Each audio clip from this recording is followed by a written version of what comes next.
Hi, welcome back to my YouTube channel. In today's video, we're going to look at how to find the derivative of functions using the first principle. But before we get right into the video, I just want you to take note of this right-hand side, these identities that we need in order to solve this problem. And if you're going to write an exam, you have to know this identity in case you're asked a problem on first principle, or in just a general study. It's just good to know all of this is in the bag before you approach this problem or any problem related to this. So the first thing is, when you subtract sine of two functions, sine a minus sine b can be written as what? 2 cos a plus b over 2 multiplied by sine a minus b over 2. And the same thing for cosine. And also we have this last identity here, which is limit of sine x over x as x goes to 0 equal to 1. Now, it doesn't really matter whether you have x here or any other variable. So as long as we can substitute them, whatever variable we have into this equation, and they satisfy. So the same thing would be true if I say this, right? Sine h over h would be equal to 1. So these are the things that we need to know before we get right into this problem. Now let's get started. So we have this. So the first function we'll be looking at is y equal to sine 9x. Now, before we approach this problem, we need to state the first principle. What does that mean? Now, the first principle says that if I want to find the derivative of a function, so which is simple as what? dy dx. So I have a function y, which is a function of x, and I want to find the derivative of this function using the first principle. It basically says that this is going to be limit as h goes to 0, f of what? X plus h minus f of x all over h. Okay, now let's apply it to the first problem. So we have y equal to sine 9x, right? And don't forget that what is same as well, your what? F of x, okay? And it's equal to 9x.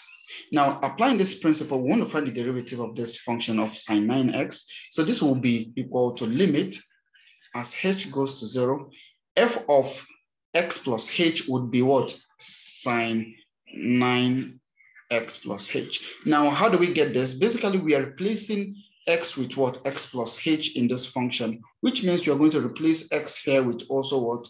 X plus h. And that's how I got 9 sine of x plus h. Now, minus f of x. What is f of x? You can basically see that what is the same function, sine 9x. Everything all over h. Now, I think this makes sense now.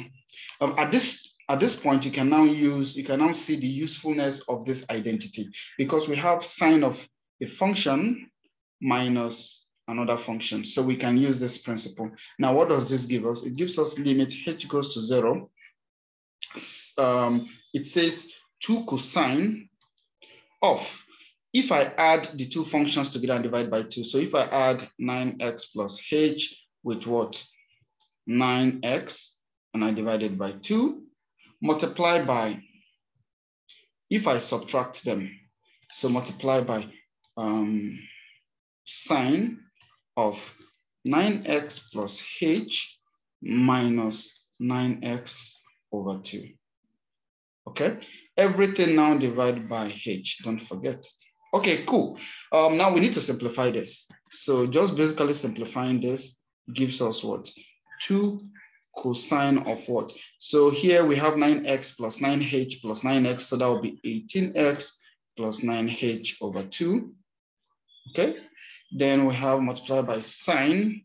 So 9x plus 9h minus 9x, that will give us 9h over 2. Perfect. All over h. Okay, now at this point, we use the second property that we have, which states that what? When I have limit of whatever is here, h going to 0, sine h over h would be equal to 1. And we need to use this identity now. Now, how do we apply it? We can apply it here to this particular function, sine 9h over h. So basically, we can conclude based on that. So look at this box. We can conclude based on this property that limit as what? H goes to 0, sine 9h over 2 divided by 9h over 2 should be equal to 1. Now, 9h over, so there's a problem here. So it's just over 9h over 2. Now, this is what the theorem says. As long as we have, h going to 0, whatever the function is here, so sine of whatever is here over the same value should be equal to 1. So let's just check this thing again. Okay, so just check this thing again, right? Sine x over h. So in this sine x over x, so in this case, x would be 9h over 2. So sine 9h over 2 over 9h over 2. Then remember that we have x going to 0 here. So which means that whatever is in the denominator should be going to what? 0. So 9h, that means 9 over 2h should be going to 0, which is equivalent to saying that what? H must be going to 0. All right, so this, we can apply this principle now. So now applying this, well, how do we apply it? So somehow we have to have 9h over 2 in the denominator. So what we'll do is, we'll first of all move the 2 that we have here to the denominator first. So naturally what we'll do is, we'll move this 2 in the numerator into the denominator. So when you move that, it becomes it comes as the denominator of this h. So we bring it as, so basically what I'm saying is, instead of having the 2 up there, it's simply as saying 2 is simply as saying 1 over 2, right? So, and this is exactly what I'm doing here, right? Instead of putting the 2 here, I can just write it as what? 1 over 2, and then it will come under h as what? H over 2. Now that we have this, so what else? We need 9 to be part of the denominator, right? So we already obtained h over 2, as you can see from the left hand side here. All we need now is to have 9 as part of it. So what we'll do is what? We'll multiply 9 to the numerator and also divide the denominator by 9. So we'll multiply 9 and divide by 9 of this particular function. So don't lose track of all the other things that you have. Don't lose track of them. Don't forget over h over 2. Now what happens? Because we are multiplying by 9, dividing by 9, it turns out that what? We can rewrite this everything together as cos 18x plus 9h over 2, then sine 9h over 2, all over 9h over 2. Perfect. Now we can use the principle that we're talking about. So since these functions are multiplying each other, this limit as h goes to 0 would be the same thing as saying the limit of this part going, the limit of this part as h goes to 0 multiplied by the limit of this part as h goes to 0. So we can quickly write this as what? Limit h goes to 0, 9 cosine 18x plus 9h, don't forget, over 2, multiplied by limit as h goes to 0, sine 9h over 2 over 9h over 2. You see how we separated them into 2 parts, but the limit as h goes to 0 is affecting both functions. And then we multiply whatever the limit of each function is as h goes to 0. Now, it is very clear that this part will be equal to 1. And this is the reason why we're doing all of this trick all along, is because we want to use that property that sine x over x as x goes to 0 is equal to 1, and which is exactly what I'm using here. So therefore, when h goes to 0 in this other function, we have 9 cosine of 18x plus 9 times 0, which is 0, 18x over 2, multiplied by 1, because the limit of the other one is 1. So this gives us 9 cosine, 18 over 2 is 9x.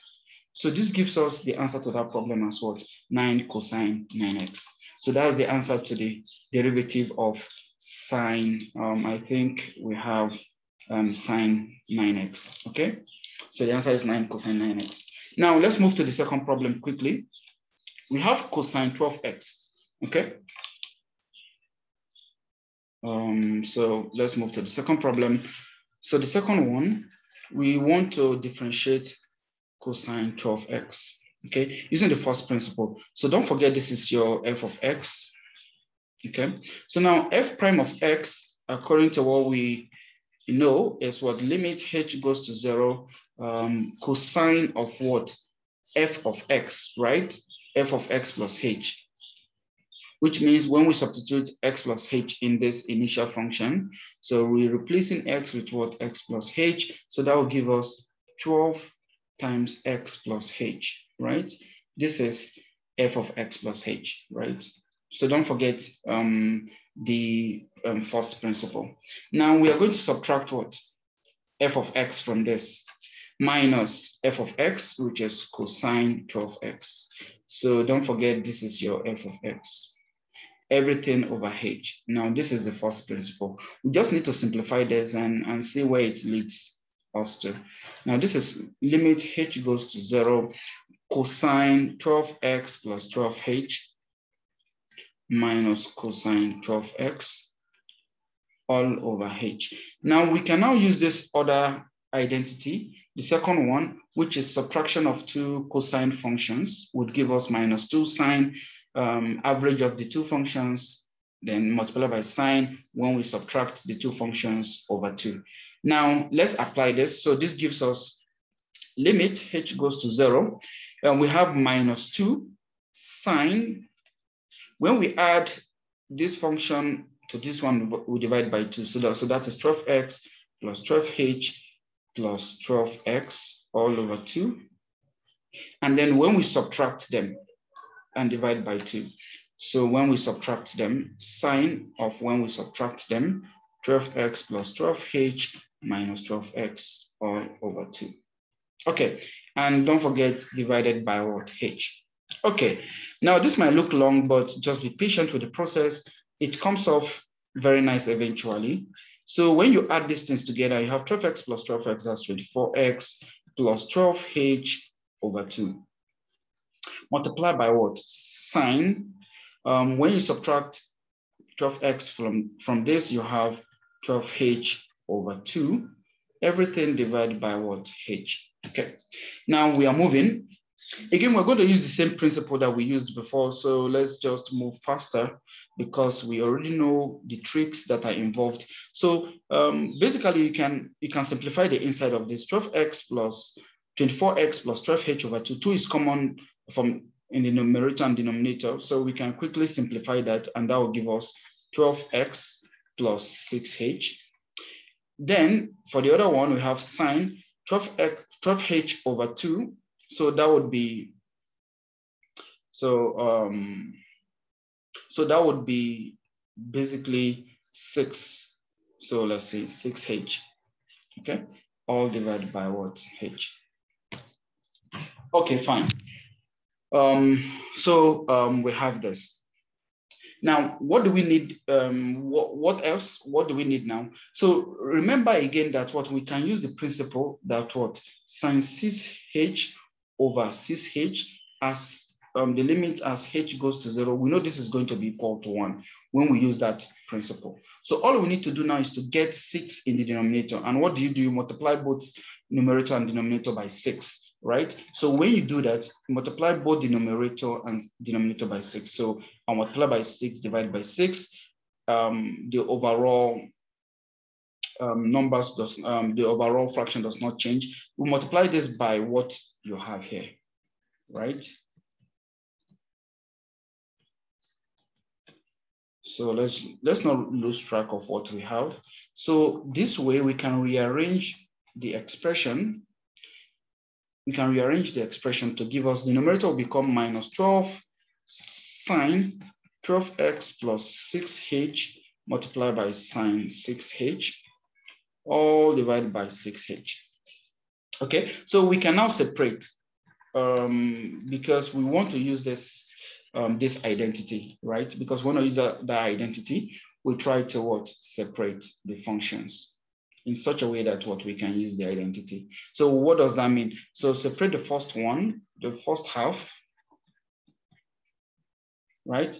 Multiply by what? Limit. Remember, this limit is affecting all the functions inside, and the functions are multiplying each other. So it's going to be the limit of the first one multiplied by the limit of the second one. So limit of this second one over 6h, right? Now we can easily use the property that this is equal to 1. And for this one, when h goes to 0, we have minus 12 sine 12x because plus 6 times 0, that will be 0, right? So plus 12x. So we just have minus 12 sine 12x multiplied by 1, because this other side, this other function, the limit is 1. So this gives us minus 12 sine 12x as your final answer.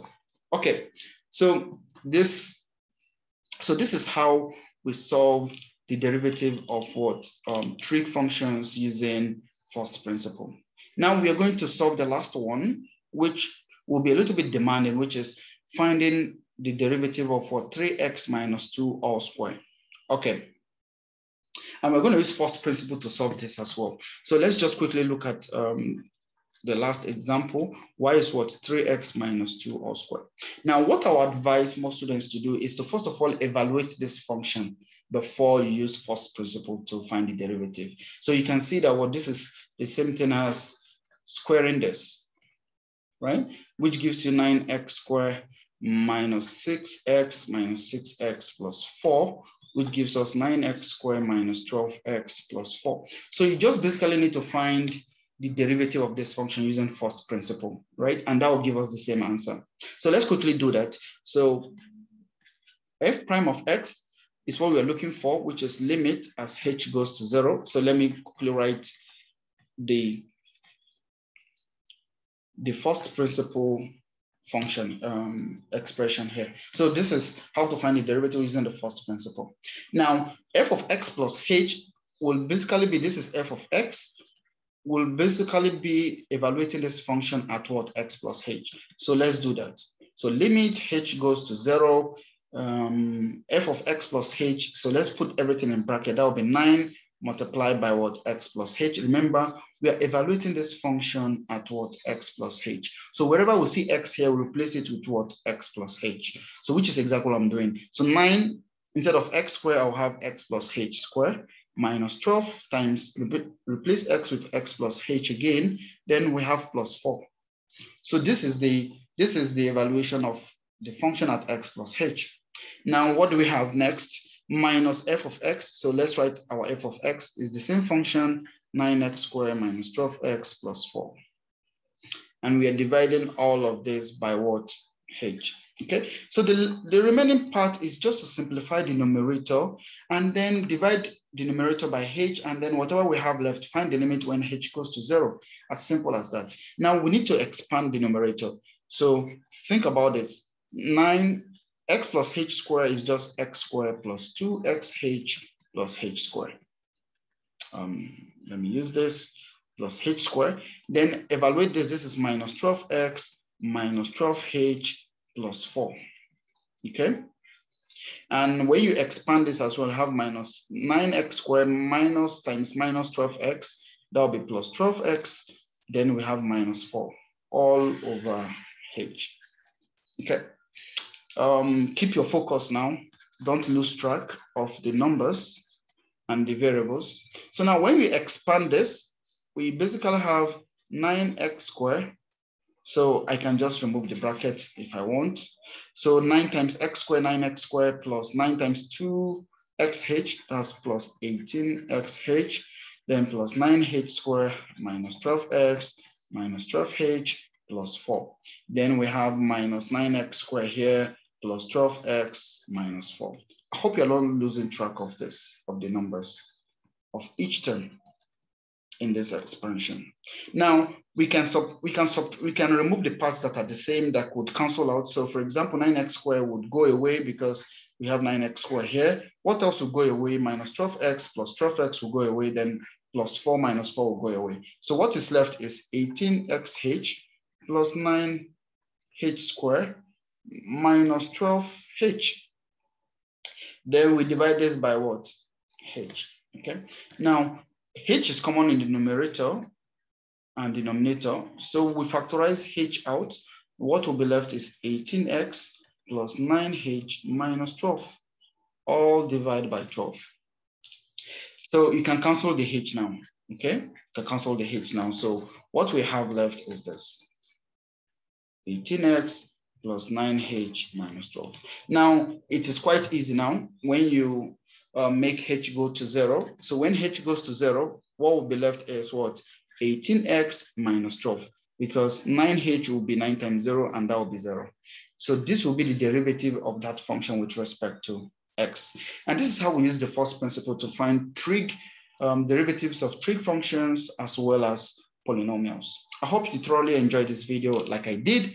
And I will be seeing you guys in the next video. If you like this video, make sure you like the video and then and comment down below on the type of videos you'd like to see on this channel. Also, make sure you share and comment. You share the video in your own social media so that other students like you can enjoy and also gain from this channel. And of course, make sure you subscribe if you haven't subscribed to the channel. Really do subscribe to this channel because more awesome videos and more problems will be solved in the later videos coming up really soon. Okay, so I'll see you guys in the next one.